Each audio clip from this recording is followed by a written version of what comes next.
Tem uma para a Mauri, que eu não sei exatamente. Sim. Tem uma para a Mauri, que eu não sei exatamente. Sim, tem uma pergunta também do Gerson Souza para o Rudi Cassel, que é: a legislação está permitindo parcelamento de longo prazo? Mudou algo de ontem para hoje que não estou sabendo? Sobre concessão de reajuste parcelado, teve alteração, né, em relação a você hoje tem que estabelecer qualquer legislação de reajuste de carreira, você tem que estabelecer isso sem parcelar o reajuste, né? Isso foi aprovado logo depois da Lei Complementar 173 e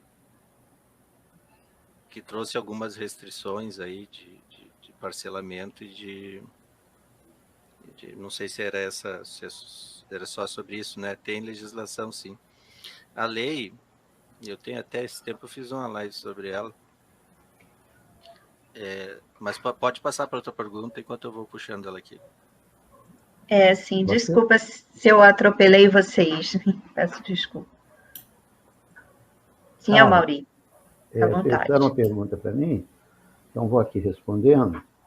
É o seguinte: primeiro, eu quero chamar a atenção das pessoas do parágrafo 3º do artigo 41 da Constituição Federal da República, hoje em vigor. Independente da aprovação da PEC 32, da reforma administrativa, nós já temos aqui escrito: extinto o cargo ou declarada a sua desnecessidade, o servidor estável ficará em disponibilidade, com remuneração proporcional ao tempo de serviço até seu adequado aproveitamento em outro. Ou seja, se é mulher e tem 10 anos, não é de contribuição previdenciária, é 10 anos na carreira, né? Vai receber 10/30 da remuneração. E se for homem, vai ser 10/35 da remuneração, porque está em disponibilidade. Agora, note o seguinte: você só pode ser aproveitado em outro cargo igual. Se você for de nível médio, só vai poder ser aproveitado em cargo de nível médio. No caso do judiciário, o cargo de nível médio seja distinto. Qual é o cargo de nível médio que tem para você? Porque você não pode ocupar um cargo de nível superior, porque você é nível médio, não importa se você tenha doutorado, o seu cargo é nível médio, né? Então, isso é muito complicado, muito complicado. E aí eu aproveito para, depois do Dr. Rudi Cassel, falar ali sobre essa questão do STF e de cargos de indisponibilidade. Agora, me perguntaram sobre Goiás e Rio Grande do Norte. Em Goiás, o cargo de técnico foi extinto por lei, a Lei 17.663 de 2012. Mas por essa lei, o técnico continuou trabalhando até a extinção. É quando ele se aposentar, aí então aquele cargo deixa de ser de técnico para ser de analista, né? Então ele vai trabalhar até o final do seu tempo de aposentadoria. Talvez continue assim, mas se mudar o governo, pode mudar, né? Pode, isso aí eu não quero, não. O cara está em disponibilidade, está trabalhando como analista e ele é técnico, não pode, não, né? Então, pode mudar, depende dos governos. Mas mesmo que fique, tem um outro problema, né? E a paridade? Seu cargo foi extinto. Quem está aposentado não tem mais paridade, não tem mais o paradigma, né? Não existe mais o cargo. No caso do Rio Grande do Norte, a medalha foi para o outro lado. Quem está em extinção é o analista judiciário. Mas tem alguma lei falando isso? Não, mas tem um fato concreto. Hoje, na carreira de analista judiciário do Rio Grande do Norte, só tem 4 servidores na carreira de analista. E estão os 4 no topo, lá no nível 13. Ou seja, a carreira está em extinção, né? Daqui a pouco não tem mais ninguém, nenhum analista judiciário, só tem técnico de nível superior, né? Isso é bom? Não. Eu acho que nós não temos que brigar para extinguir o cargo do outro. Mas eu vou me dar bem. Não, peraí. Eu não quero me dar bem sob o escombro do outro, né? E, às vezes, nem é isso. O escombro pode ser o meu mesmo, como foi o caso de Goiás, que extinguiu o cargo dos técnicos. Virou nível superior? Virou. Mas está em extinção, está extinto pela lei. Procura lá, 17663/2012. Lê o parágrafo 3º da Constituição Federal, artigo 41, parágrafo 3º. Pode ficar irregular a vida inteira? Pode, mas se for cumprir a Constituição, está em disponibilidade. E se não tiver sido transformada ainda em nível superior, só pode cumprir uma tarefa que seja de nível médio. Se você for trabalhar na escola, você não pode ser professor, vai ter que ser inspetor, porque professor não pode ser, seu cargo é de nível médio, não é de nível superior, né? Então, o INS hoje, a meu ver, é uma questão de sobrevivência dos técnicos. Sobreviveu, aí pensa em melhorar as condições de vida. Agora, briga para melhorar as condições de vida e morre. Eu sempre digo, a melhor forma de fazer com que alguém não conquiste algo é fazer com que ele peça muito mais do que ele pode conseguir. E isso é o INS com tabela. O INS com tabela é um enterro. Tem gente aqui falando no chat. Ah, mas sem tabela eu não quero de jeito nenhum. Tá bom, é a mesma coisa do 6613. Nós passamos de 2009 até 2015. 2009 a 2015. Num governo muito melhor que o governo de hoje. Brigando por aquela reposição, que era só reposição salarial. Só reposição salarial, e nós não conseguimos. Ao não conseguir, teve gente falando, então eu não quero nada. A gente brigou por alguma coisa, eu chamava de prêmio de consolação, né? Não ganhei o maior, mas vou levar o menor. Né? Se a gente tivesse ficado com nada, com zero, hoje a gente estava ferrado, porque não tem mais reajuste nenhum, e as condições são cada vez piores se conseguir alguma coisa. Nesse quadro de perda de direitos, você quer que o STF aprove um aumento de despesa que pode ser de 28%? E mais, vamos supor que o STF aprovasse. Basta ele aprovar? Não, tem que mandar para o Congresso. Tu acha que esse Congresso vai aprovar isso? Olha, vai ser uma briga conseguir o INS sem tabela, para sobreviver. Pense primeiro na sobrevivência, depois pense em melhorar as condições de vida, tá?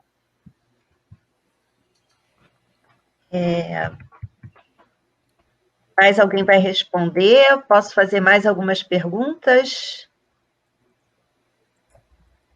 Sim, mais alguns colegas aqui perguntaram. Juliana Avelar perguntou: essas tabelas que estão sendo repassadas através de abaixo-assinados foram construídas onde? Por quem? Na eleitoral pegou todo mundo de surpresa. É só fazer um comentário acerca disso, Carla. Eu e Soraya, né, a gente foi fazer uma passagem aqui no TRF2, por conta do retorno, né, do retorno antecipado ao trabalho, né, presencial.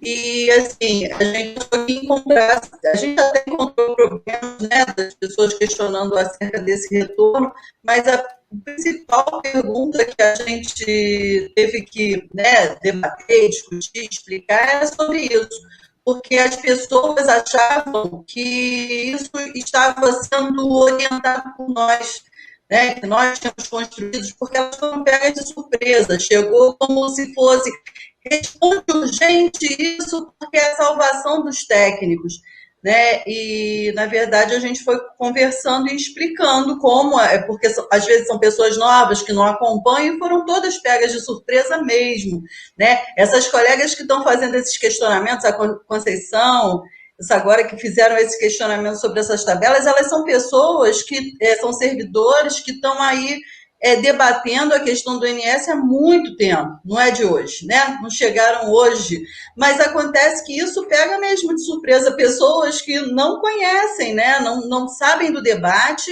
né? E isso veio como uma tábua de salvação, não só pela questão remuneratória, mas que era a única forma da gente conseguir o INS. Então, assim, o meu comentário é no sentido da gente ter muito cuidado com o que a gente ouve, com o que a gente executa a partir do que ouve, né? A gente tem que realmente investigar e saber o que está acontecendo, porque nas instâncias da federação, no próprio CICEJUF, a gente não viu construção de nenhuma tabela. Isso não foi debatido em lugar nenhum. Então, isso não é um pleito, né, da categoria formal, né? Então, a gente precisa ter atenção antes de seguir, né, qualquer indicação. Né? As fake news estão aí, né, e a gente tem que ter muito cuidado com isso. Era isso, obrigada. Sim, então, dá tempo de mais algumas perguntas. Deixa eu ler aqui, então. São muitas perguntas aqui. A pergunta do Flávio da Rocha Prevô. Explique, por favor, para que eu entenda. O último nível do técnico terminaria em que nível do analista? E até que nível seriam as carreiras? Olha, eu posso falar algo sobre isso. Isso depende da negociação, gente. Se pudesse ser tudo lá em cima, maravilhoso, né? Eu acho que uma visão boa seria chegar ali, o técnico a receber cerca de 80% do salário do analista, da remuneração do analista. Seria uma boa remuneração. Mas dá para negociar? Dá para chegar lá? Como é que vai ser? Né? Isso depende da negociação. Isso depende também do orçamento. Não adianta você pedir para o seu pai um apartamento na cobertura lá da Vieira Soto, se você sabe que ele não tem dinheiro para dar, né? Você pede? Não pede, né? Sabe que não vai levar. Né? Podia ter pedido lá para o Papai Noel, talvez ele desse, né? Mas não ia dar, não. Então, qual vai ser o nível da sua preposição? Como que a gente vai conseguir? De que forma? Vai depender muito do momento, vai depender fundamentalmente da mobilização e da unidade. Se a gente não tem unidade, né? E sem unidade, como é que consegue a mobilização? Olha só, a unidade, a mobilização, foi graças a essa unidade, essa mobilização, que na briga pelo 6613, a gente conseguiu um outro menor, mas conseguimos algum, porque senão a gente saía sem nenhum, se não tivesse unidade e mobilização. Se desuniu ali no finalzinho, mas a mobilização já estava pronta. Então, a força já estava construída para a gente conquistar alguma coisa. O governo teve que dar alguma coisa. Né? Não deu todo, mas deu parte. Mas nós lutamos. Agora, dividido, querendo... Não, ou é isso ou nada. Tá bom, então a gente vai ficar sem nada. E pior, aposentado, estou tranquilo. Agora, quem está nativo, meus pesos, esse governo vem aí para arrasar com a gente. Se ficar nível médio, sai de baixo. E fortaleça a questão, doutor Rui, explica melhor aí essa questão do STF e colocar pessoas em disponibilidade. Você falou ali rapidinho no final da sua fala, né? Acho que você podia melhorar essa colocação. O que é isso mesmo? O que está acontecendo lá no STF com os cargos de nível médio? A experiência mais recente... Posso responder? Pode. Tem claro. mais algum? Tem outra. A experiência mais recente do Supremo, na verdade, houve várias... O Supremo tem várias ADIs que trataram de reposicionamentos, transposição, de vários institutos que envolvem desde a ascensão funcional até o reposicionamento. A ascensão funcional num extremo e o reposicionamento no outro. As experiências mais recentes, que são a ADI 43013 e o tema 697, que é o RE 740.008, no Supremo, eles fixaram uma posição de onde você isola 3 elementos. Assim, quando você faz um reposicionamento, você deve observar a manutenção o máximo possível das atribuições, a nomenclatura, de preferência, manter o nome do cargo ou criar um nome diferente daquele outro que já existe, e evitar identificações o máximo possível, embora em nenhuma delas, com exceção do radicalismo que eles implantaram no tema 697, que foi para 2 cargos do TJ do Rio Grande do Norte, que fez um reposicionamento dos técnicos para nível superior, de Roraima, dos oficiais de Roraima, que tiveram apenas uma equiparação. Vejam, a gente está falando em tabela, eu não tenho aqui uma posição, porque do ponto de vista técnico, eu não tenho uma posição a favor ou contra, porque do ponto de vista, isso é uma discussão política, não é uma discussão técnica. Essa discussão técnica ela não existe, na verdade. Não, doutor Rui, Porque se ela eu falo em relação a existisse... colocar em disponibilidade. Eu vou chegar lá. Tá. Em relação a Roraima, por exemplo, o tema 697 tratou justamente de uma equiparação remuneratória só de oficiais. Então, foi só uma alteração na tabela, os oficiais foram mantidos no nível médio. E mesmo assim, o Supremo julgou inconstitucional por conta, e aí foi um erro da forma como foi feito, porque eles disseram que a tabela dos oficiais de nível médio, que continuam no nível médio, em resumo, passa a ser a tabela do analista de nível superior. Foi mais ou menos isso que eles disseram, né? E passaram a exigir concurso para um grupo separado, né, de nível superior, deixando os outros no nível médio. Daí que o reposicionamento é importante para evitar justamente o que aconteceu no tema 697, que aí entra na questão do cargo em extinção e da disponibilidade. Pela Constituição Federal, quando o cargo entra em extinção, você só terá aqueles servidores que lá estão, né? Eles são colocados... Tem duas formas da disponibilidade de interferir nisso. Primeiro, eles ficam até o final, se aposentam e não há uma referência de paridade depois, né? O cargo vai progressivamente declinando, e aí os reajustes são feitos só por leis específicas. É o que acontece quando há lei específica. Vou citar um exemplo. Os juízes classistas tiveram extinto o cargo, e os que estavam na carreira foram colocados em extinção, tá? Todos os juízes classistas aposentados que entraram em extinção, hoje recebem em torno de R$3.000, R$4.000, e na época eles ganhavam como magistrado federal, para você ter uma ideia de como isso fica, né? Já se o cargo não é colocado em extinção, é simplesmente extinta a necessidade daquele cargo, aí ele é colocado em disponibilidade do servidor para ser aproveitado no outro cargo de iguais, que tem iguais requisitos, né, e equiparação remuneratória, que seja compatível com aquele que foi extinto, porque aquele não é mais necessário, e aí é que entra a disponibilidade. Nos dois casos, o Supremo aplica a literalidade da Constituição em relação ao, por exemplo, ADI 4730, ele coloca em extinção, porque ainda é necessária a função, todos os cargos onde houve concurso de nível médio que foram equiparados a auditor tributário da Receita do Distrito Federal.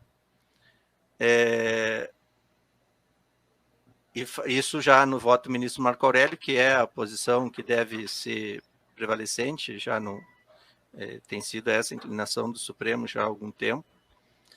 Mas porque aqui no DF, quando se fez a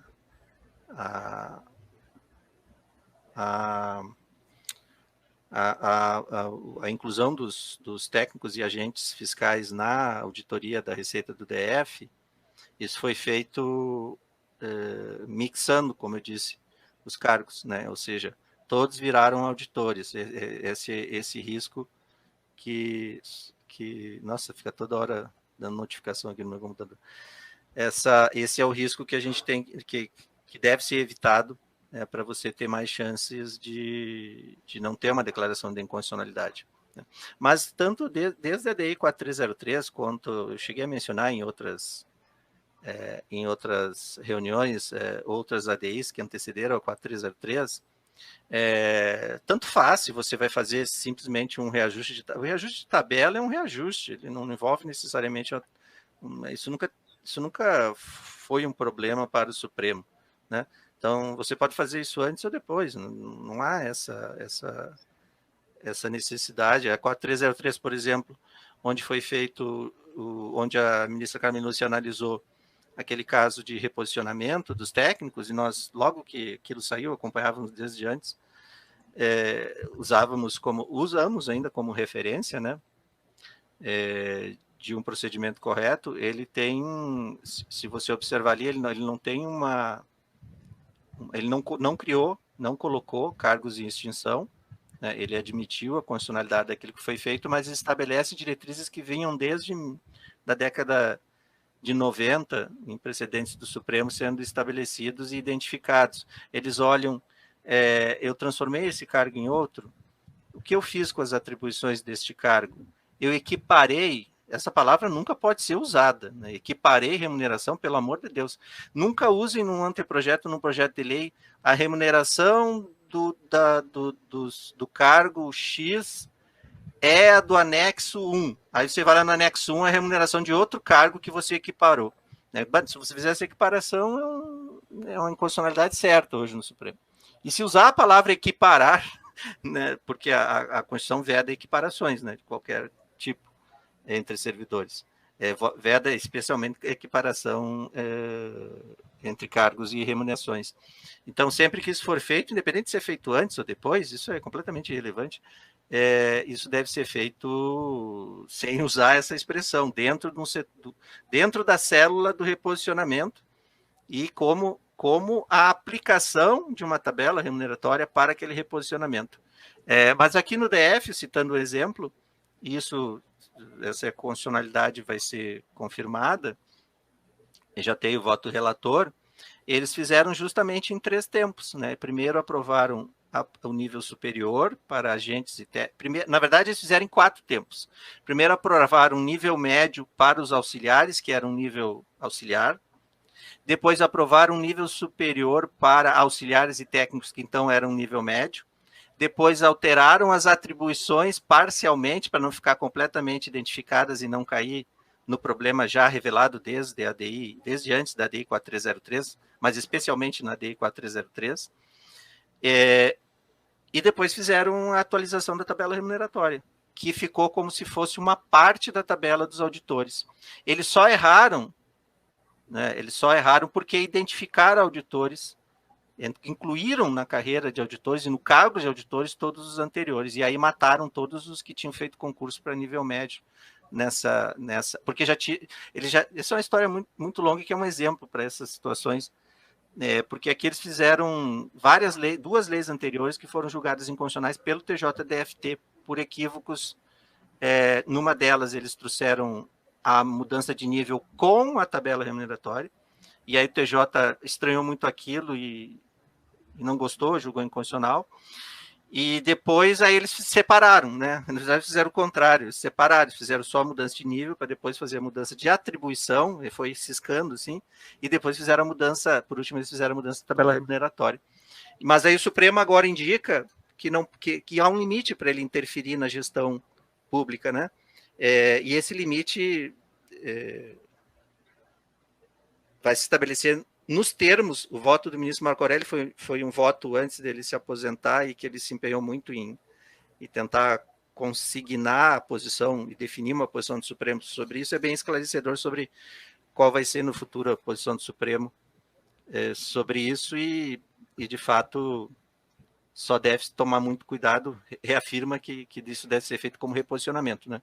Independente não vou entrar aqui no mérito se é antes ou depois da tabela, porque sinceramente isso aqui não tem nem sentido, é como se estivesse uma realidade paralela. Você introduzir isso dentro do Supremo, porque o Supremo tem uma história que por vezes é incoerente, oscila para lá e para cá, mas tem um padrão, né? E esse padrão de ser antes ou depois não existe. Então, eu não sei se eu respondi totalmente a sua pergunta, Amorim, mas a questão de colocar em disponibilidade é uma previsão da Constituição quando um cargo não é mais necessário.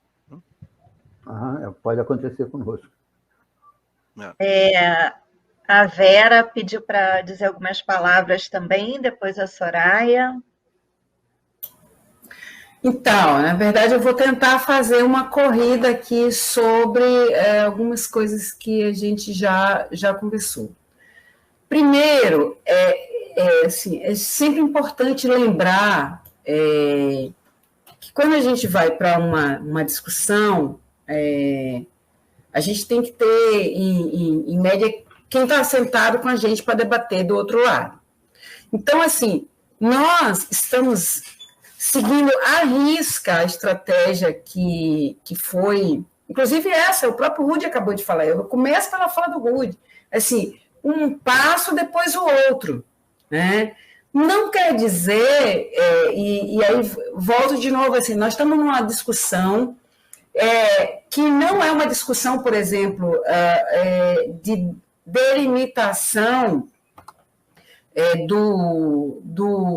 de um cargo versus o outro, e sim, né, de entender que este cargo não é mais um cargo de nível médio e que o que ele faz hoje, né, é uma especialização diferente do que o analista faz, porque o analista tem atividade de gestão, tem uma gama na área especializada que é totalmente diferente e tal, e que ambos convivem, porque já convivem hoje. O que a gente quer, o que a gente está trabalhando é assim, NS agora, porque essa alteração agora, se a gente vai fazer a justificativa dizendo, inclusive, que é apenas uma atualização em função do que já é algo existente, né? Além das gregas, ou seja, nós não estamos dizendo para a sociedade, olha, a gente está querendo dar esse passo porque a gente acha... Não, é porque é uma correção de rumo de algo que já é uma realidade existente. E é isso que a gente diz, porque assim, o clima, eu diria que a gente tem melhorado, assim, todos os dias, porque todos os dias, quando nos pedem algo para justificar a demanda, a gente, né, vai lá e faz o debate e apresenta a discussão. Então, a gente não está dizendo que nós não queremos fazer um debate sobre a questão de fundo salarial. Nós não entendemos por que este debate, e aí eu concordo, assim, o Rudi falou assim, a vinculação de um ao outro não é algo que existe. Agora, é necessário fazer o debate salarial? Claro. Agora, é necessário que eu faça o debate salarial não só dos técnicos? Também, senão eu não vou conseguir tirar nada da mesa. Agora,